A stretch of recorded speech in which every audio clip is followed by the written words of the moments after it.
ప్రజల ఆశల మీద నీళ్లు చల్లేదిగా ఉంది. ఏ ఒక్క వర్గానికి కూడా ఒక స్పష్టమైన హామీ లేదు. రాష్ట్ర రైతులను పొగుడుతున్నట్టుగానే పొగుడుతూ వెన్నుపోటు పొడిచింది ఈ ప్రభుత్వం.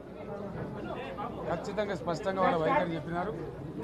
గతంలో ఇచ్చిన మాదిరిగా కాకుండా రైతు బంధులో, రైతు భరోసా పేట పథకంలో అనేక ఆంక్షలు పెట్టబోతున్నట్టుగా ప్రత్యక్షంగా చెప్పి రైతులకు ఆల్రెడీ మోసం చేశారు. బడ్జెట్లో వాళ్ళ నైజాం కూడా స్పష్టంగా బయటపడింది. గత ప్రభుత్వం అన్ని రాష్ట్రంలోని అన్ని వర్గాల సంక్షేమాన్ని, వాళ్ళ ఆర్థికాభివృద్ధిని కాంక్షించి అనేక పథకాలు ప్రవేశపెట్టడం జరిగింది. ఒక్క పథకం మీద కూడా ఇప్పుడు స్పష్టత లేదు.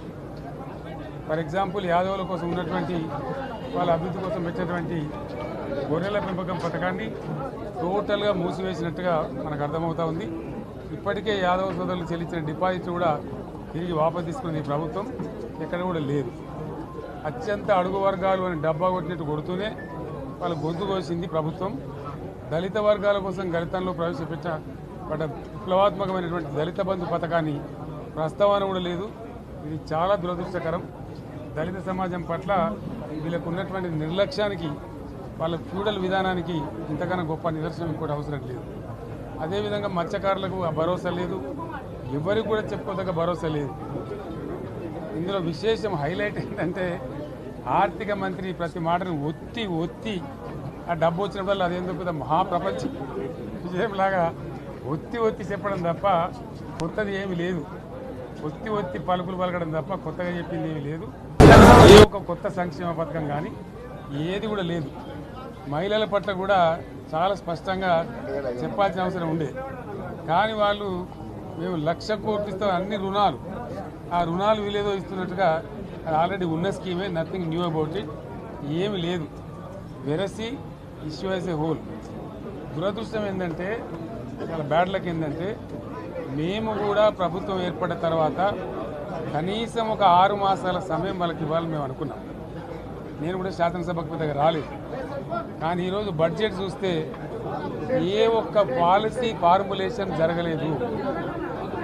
రాష్ట్రానికి సంబంధించినటువంటి ఏ ఒక్క విషయంలో కూడా ఈ అర్భక ప్రభుత్వం ఇప్పటి వరకు పాలసీ ఫార్ములేషనే చేసినట్టుగా కనపడతలేదు. వ్యవసాయం ఉంది, మాకు స్పష్టమైన అవగాహన ఉండే ఈ రాష్ట్రంలో వ్యవసాయ స్థిరీకరణ జరగాలని మేము 2 పంటలకు కూడా ఇచ్చినాం రైతు బంధు. వీళ్ళు ఎగ్గొడతామని చెప్తా ఉన్నారు. మేమేదో రైతులకు ఇచ్చిన డబ్బును దాన్ని పాడు చేసినాము, చెడగొట్టినాము, దుర్వినియోగం చేసామన్న పద్ధతిలో దురదృష్టకరమైన వ్యాఖ్యలు చేస్తూ ఉన్నారు. అంటే ఇది పూర్తిగా రైతు శత్రు ప్రభుత్వం అనేది తెలుస్తూ ఉంది. ధాన్యం కొనుగోలు చేయలేదు, విద్యుత్ సరఫరా చేయడం లేదు, నీళ్లు సరఫరా చేయడం లేదు, చాలా ఇబ్బందులు పెడతా ఉన్నారు. ఇంకా రైతు భరోసా, రైతు బంధు గురించి ఇంకా ప్రస్తావనే లేదు. ఎప్పుడేస్తారని మా ఎమ్మెల్యేలు అడిగితే కూడా కనీసం సమాధానం చెప్తలేరు. కాబట్టి రైతులను వంచింది ప్రభుత్వం, వృత్తి కార్మికులను వంచింది. ఒక్క పాలసీ, ఇండస్ట్రియల్ పాలసీ ఏమిటి? ఏమి లేదు. బట్టి గ్యాస్ ట్రాష్ పంచరంగం ఈస్మాన్ కలర్ లాగా చెప్పడం తప్ప, స్టోరీ టెల్లింగ్ లాగా ఉన్నది తప్ప బడ్జెట్ చెప్పినట్టు లేదు. రాష్ట్రంలో వ్యవసాయ పాలసీ ఏమిటి? పారిశ్రామిక పాలసీ ఏమిటి? ఐటీ పాలసీ ఏమిటి? ఇంకా ఇతర అనేక పాలసీలు, పేద వర్గాలకు సంబంధించిన పాలసీ ఏమిటి అనే దాని మీద ఏ ఒక్క దాని మీద కూడా గ్యాసు ట్రాషే తప్ప, చిల్లర మల్లర ప్లాట్ఫామ్ స్పీచ్ లాగా ఉంది తప్ప అది బడ్జెట్ ప్రసంగం లాగా లేదు. రాజకీయ సభలలో చెప్పినట్టుంది తప్ప ఏ ఒక్క పాలసీని కూడా నిర్దిష్టంగా ఈ పనిని మేము ఎట్లా సాధిస్తాం, మా గోల్స్ ఇవి, మా టార్గెట్స్ ఇవి అనే పద్ధతి కానీ పద్దు కానీ లేదు. ఇది పేదల బడ్జెట్ కాదు, రైతుల బడ్జెట్ కాదు, యువల బడ్జెట్. విశ్లేషణలో మీకు తెలుస్తుంది. భవిష్యత్తులో బ్రహ్మాండంగా మేము దీన్నంతా కూడా చీల్చి చెండాడబోతాం. Thank you. ప్రజల ఆశల మీద నీళ్లు చల్లేదిగా ఉంది. ఏ ఒక్క వర్గానికి కూడా ఒక స్పష్టమైన హామీ లేదు. రాష్ట్ర రైతులను పొగుడుతున్నట్టుగానే పొగుడుతూ వెన్నుపోటు పొడిచింది ఈ ప్రభుత్వం.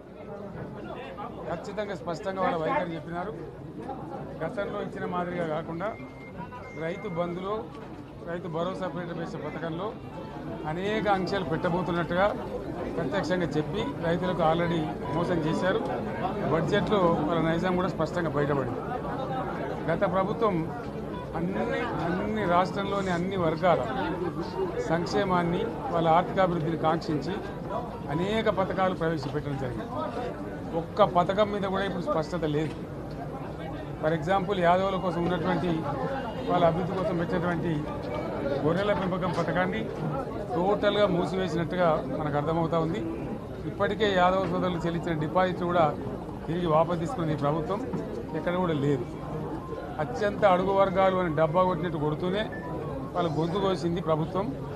దళిత వర్గాల కోసం దళితంలో ప్రవేశపెట్టబడ్డ విప్లవాత్మకమైనటువంటి దళిత బంధు పథకాన్ని ప్రస్తావన కూడా లేదు.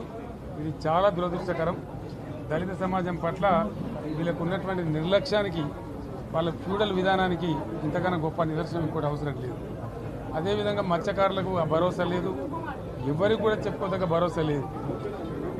ఇందులో విశేషం హైలైట్ ఏంటంటే ఆర్థిక మంత్రి ప్రతి మాటను ఒత్తి ఆ డబ్బు వచ్చినప్పుడు అదేందో పెద్ద మహాప్రపంచ విజయంలాగా ఒత్తి చెప్పడం తప్ప కొత్తది ఏమీ లేదు.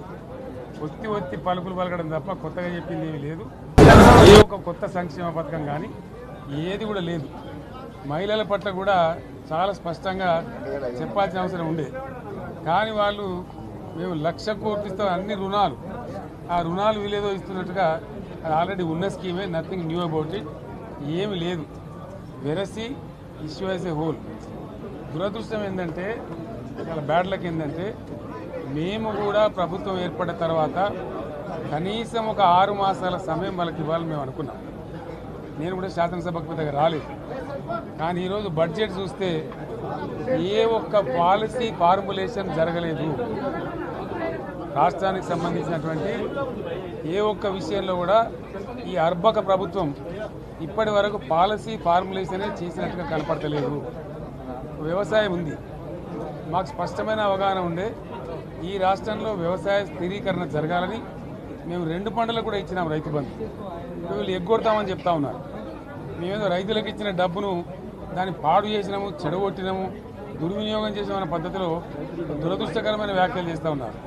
అంటే ఇది పూర్తిగా రైతు శత్రు ప్రభుత్వం అనేది తెలుస్తూ ఉంది. ధాన్యం కొనుగోలు చేయలేదు, విద్యుత్ సరఫరా చేయడం లేదు, నీళ్లు సరఫరా చేయడం లేదు, చాలా ఇబ్బందులు పెడతా ఉన్నారు. ఇంకా రైతు భరోసా, రైతు బంధు గురించి ఇంకా ప్రస్తావనే లేదు. ఎప్పుడేస్తారని మా ఎమ్మెల్యేలు అడిగితే కూడా కనీసం సమాధానం చెప్తలేరు. కాబట్టి రైతులను వంచింది ప్రభుత్వం, వృత్తి కార్మికులను వంచింది. ఒక్క పాలసీ, ఇండస్ట్రియల్ పాలసీ ఏమిటి? ఏమి లేదు. బట్టి గ్యాస్ ట్రాష్ పంచరంగం ఈస్మాన్ కలర్ లాగా చెప్పడం తప్ప, స్టోరీ టెల్లింగ్ లాగా ఉన్నది తప్ప బడ్జెట్ చెప్పినట్టు లేదు. రాష్ట్రంలో వ్యవసాయ పాలసీ ఏమిటి, పారిశ్రామిక పాలసీ ఏమిటి, ఐటీ పాలసీ ఏమిటి, ఇంకా ఇతర అనేక పాలసీలు, పేద వర్గాలకు సంబంధించిన పాలసీ ఏమిటి అనే దాని మీద ఏ ఒక్క దాని మీద కూడా గ్యాసు ట్రాషే తప్ప, చిల్లర మల్లర ప్లాట్ఫామ్ స్పీచ్ లాగా ఉంది తప్ప అది బడ్జెట్ ప్రసంగం లాగా లేదు. రాజకీయ సభలలో చెప్పినట్టుంది తప్ప ఏ ఒక్క పాలసీని కూడా నిర్దిష్టంగా ఈ పనిని మేము ఎట్లా సాధిస్తాం, మా గోల్స్ ఇవి, మా టార్గెట్స్ ఇవి అనే పద్ధతి కానీ పద్దు కానీ లేదు. ఇది పేదల బడ్జెట్ కాదు, రైతుల బడ్జెట్ కాదు, యువల బడ్జెట్. విశ్లేషణలో మీకు తెలుస్తుంది. భవిష్యత్తులో బ్రహ్మాండంగా మేము దీన్నంతా కూడా చీల్చి చెండాడబోతాం. Thank you.